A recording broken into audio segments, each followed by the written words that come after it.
atay nakuha nga order nga mixed fruit.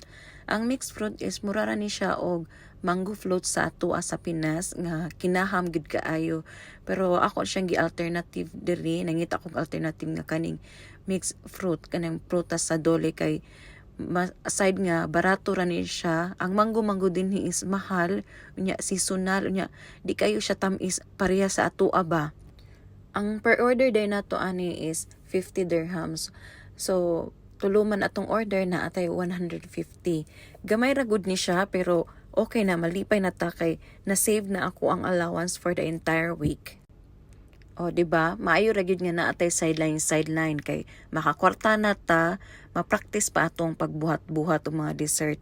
So susunod na pod, see you and salamat sa pagtan-aw sa ako ang makahangak nga video. Until next time, God bless us all. Bye!